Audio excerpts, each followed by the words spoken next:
देखिए बस्तर का सफर। दंतेवाड़ा भारत की सबसे पुरानी बसाहटों में से एक है। यहाँ के लोगों की खासियत, जिन्होंने अपना जीवन जीने का तरीका नहीं बदला, अपने लोक नृत्य नहीं छोड़े, अपने मधुर लोक गीतों को अपने दिलों में बसाए रखा, जिनकी मोहक मुस्कान हमारा दिल जीत लेती है। ये बसाहट दंतेवाड़ा है। इस शहर का नाम इस क्षेत्र की आराध्य देवी मां दंतेश्वरी के नाम से पड़ा। अनुश्रुति है कि दक्ष यज्ञ के दौरान गिरे सती के 52 अंगों में से एक अंग यहाँ गिरा और इस शक्तिपीठ का निर्माण स्थापित हुआ।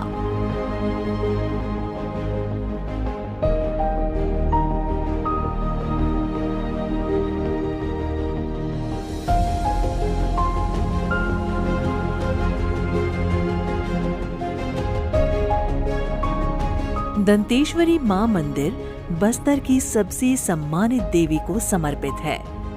दंतेश्वरी बस्तर राज्य के आदिवासियों की कुलदेवी हैं। इन्हें काकतीय राजाओं की कुलदेवी भी माना जाता है। कहते हैं कि 108 शक्ति पीठों में मां दंतेश्वरी 52वां शक्तिपीठ है। यहाँ सबसे प्राचीन मंदिर का निर्माण अन्नम देव ने करीब 850 साल पहले करवाया था।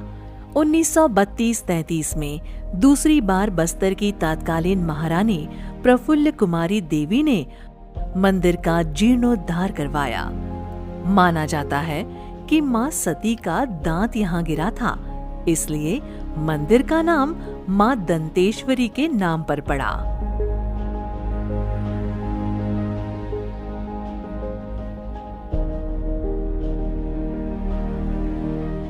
बस्तर के दंतेवाड़ा 2 नदियाँ के बीच मध्य देवी जी का मंदिर स्थापित है, जो शक्तिपीठों में गिनी जाती हैं। यहाँ भगवती का डाढ़ गिरा था, इसलिए इस देवी का नाम दंतेश्वरी पड़ा। दंतेवाड़ा छत्तीसगढ़ के जगदलपुर के दक्षिण पश्चिम में स्थित शंखिनी और धनकीनी नदियों के संगम पर स्थित है। ये मंदिर अपनी समृद्ध वास्तुकला और मूर्ति कला और समृद्ध सांस्कृतिक परंपरा के कारण जाना जाता है। ये मंदिर इस क्षेत्र के लोगों के लिए सबसे महत्वपूर्ण आध्यात्मिक केंद्र के रूप में स्थापित है। यहाँ नलयुग से छिंदक नागवंशीय काल की दर्जनों मूर्तियां बिखरी पड़ी हैं।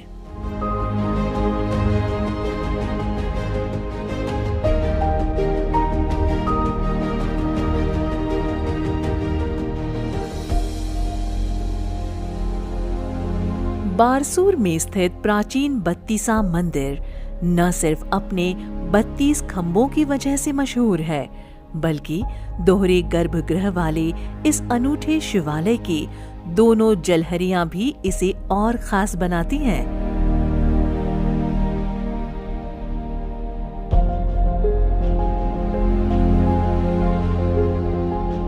पूरे बस्तर संभाग में 2 गर्भगृह वाला ये इकलौता शिवालय है। मंदिर में 2 गर्भगृह हैं। दोनों गर्भगृह में तीर्थ शैली में निर्मित शिवलिंग हैं। ये दोनों शिवालय सोमेश्वर महादेव और गंगाधेश्वर महादेव के नाम से शिलालेख में दर्ज है। सन 1208 में नाग शासन काल में राजमहिषी गंगम महादेवी ने ये मंदिर बनवाया था। एक शिवालय अपने नाम पर एवं दूसरा शिवालय अपने पति महाराज सोमेश्वर देव के नाम पर नामकरण किया।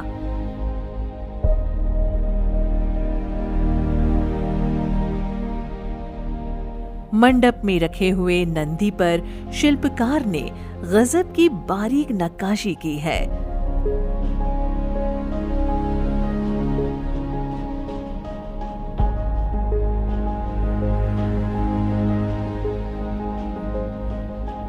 सुंदर लड़वाली जंजीर पर लटकती घंटियां एकदम नई सी लगती हैं। नंदी के खुरों को इतने अच्छे तरीके से बनाया है जैसे बाहर की तरफ पैर मोड़कर बैठा हुआ जीवंत बछड़ा हो। बतीसा मंदिर में बारसूर में पर्यटक आते हैं बहुत, आउट ऑफ सीजी भी आते हैं, आउट ऑफ बस्तर। दक्षिण बस्तर में विघ्नहर्ता भगवान गणेश जी के पूजन की परंपरा 800 साल से भी ज्यादा पुरानी है। बैला डीला की पहाड़ियों में स्थित राजा बंगला इलाके में झारा लावा झरने के ऊपरी हिस्से में स्थित मैदान पर और फरसपाल से लगे ढोलकल शिखर पर भी भगवान गणेश की प्राचीन प्रतिमाएं स्थित हैं। ढोलकल शिखर समुद्र तल से 3500 फीट की ऊंचाई पर स्थित है। ऐसे पहुंच विहीन और कठिन इलाकों में भी 11वीं से 13वीं शताब्दी की गणेश प्रतिमाओं का पाया जाना इलाके में शिव के साथ गणेश जी के पूजन की प्राचीन परंपरा होने का परिचायक है।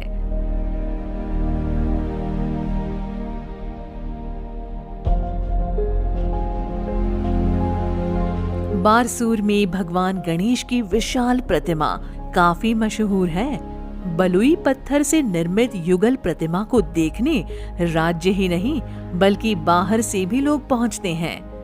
युगल प्रतिमा में बड़ी प्रतिमा 7 फीट और छोटी प्रतिमा 4.5 फीट ऊंची है।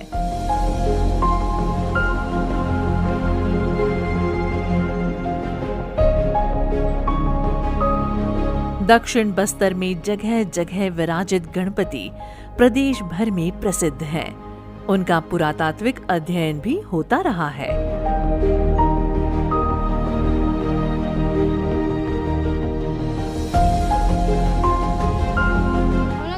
था कि हम लोग एक बार इधर आए, हम पढ़े थे इसके बारे में, हमें बहुत अच्छा लगता था।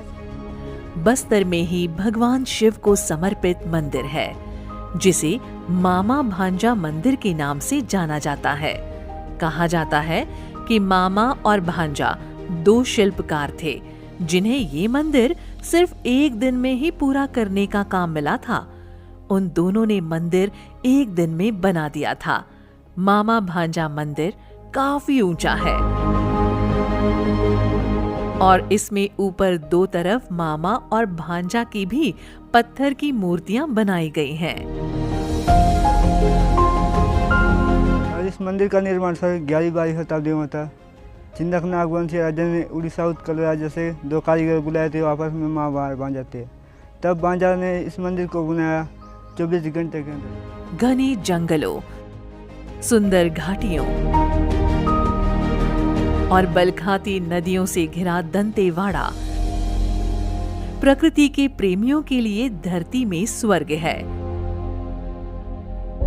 मां दंतेश्वरी के ऐतिहासिक मंदिर के अलावा भी दंतेवाड़ा में पौराणिक और ऐतिहासिक महत्व के अनेक मंदिर और स्थापत्य हैं।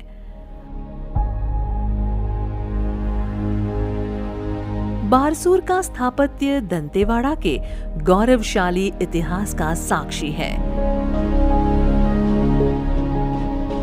और वहीं जनजातीय संस्कृति में अपने परिजनों की स्मृति में लगाए गए पाषाण स्तंभ बताते हैं कि इस संस्कृति में कितना वैविध्य और गहराई है।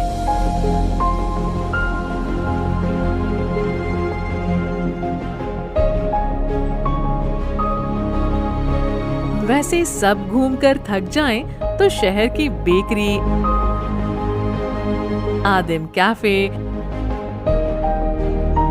अन्विका रेस्टोरेंट में बैठकर ब्राउन राइस के डोसे, खीर, इडली का लुत्फ लीजिए। महुए से बने उत्पाद भी खरीद सकते हैं।